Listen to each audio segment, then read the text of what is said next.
เอาวันนี้เอาอะไรต้องเชื่อนเอาไหมเอาเข้า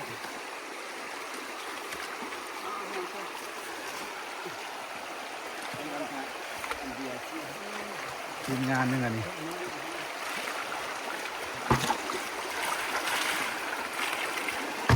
ใครมานั่งทีมงานเนี่ย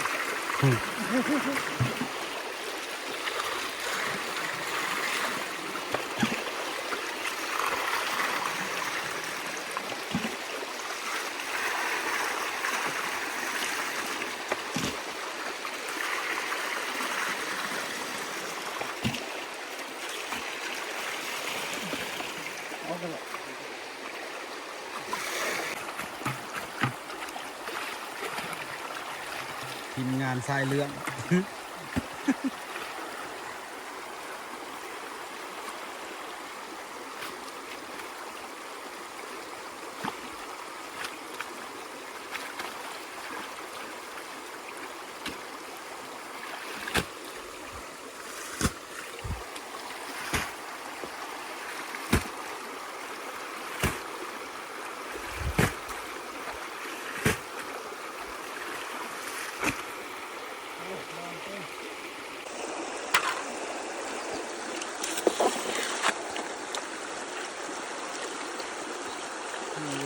เพื่อนพักเลยเขาไง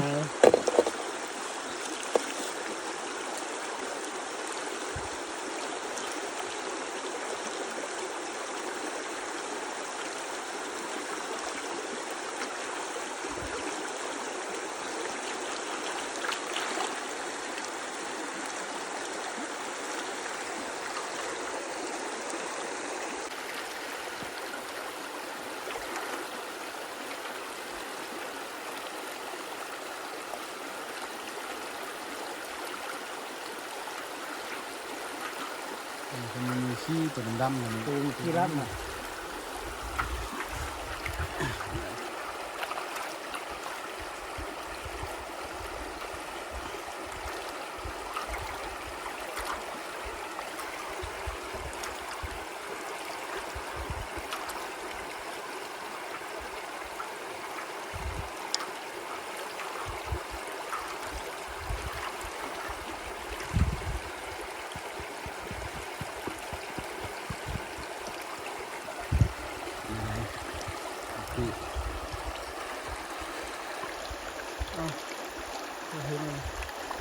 เป็นนิดน้อยเลยนี่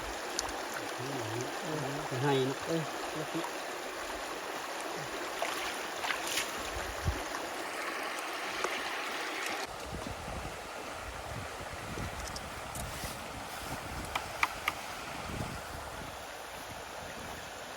เมนูเด็ดนี่ต้มไข่มดแดงใส่ปลา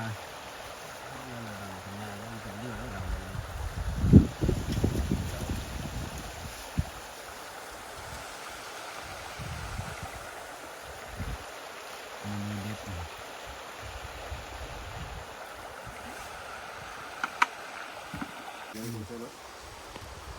ทีมงาน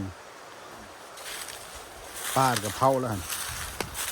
โอ้ทางก็ชุดยืนมักจะเขาก็ดำกินเดียวจะกินเอาไปจังมันกินประมาณ มันแล้วสุกระกินเลย ล้าอีสองห้างก็ลุกก็พุ่งมาเลย บังหน่อยก็ถึง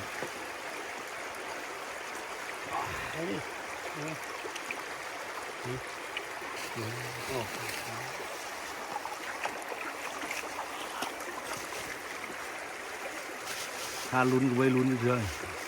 เตะน้องมัน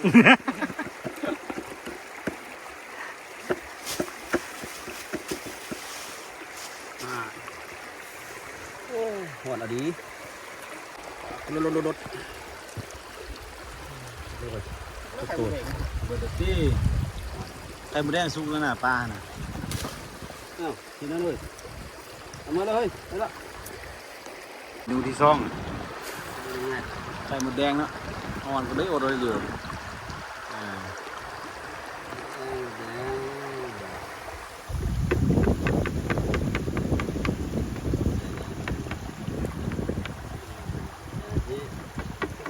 ก็มุ้ง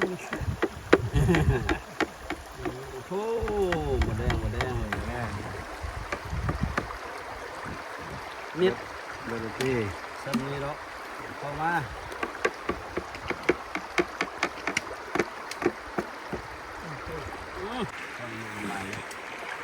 ความหน้าเต็ม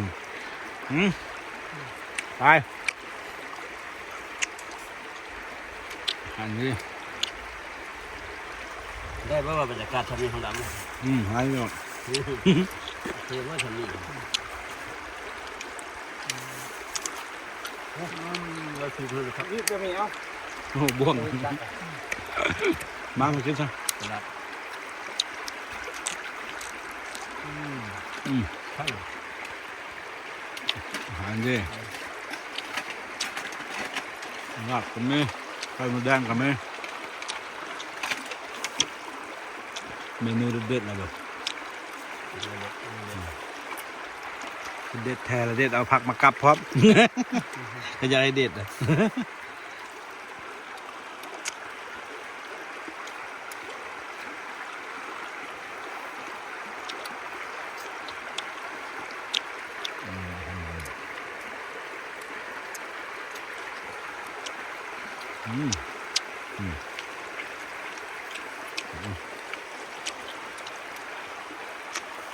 ครับตรงนี้ว่านอนแล้วก็นอนไว้มันคลายมันเฮทุก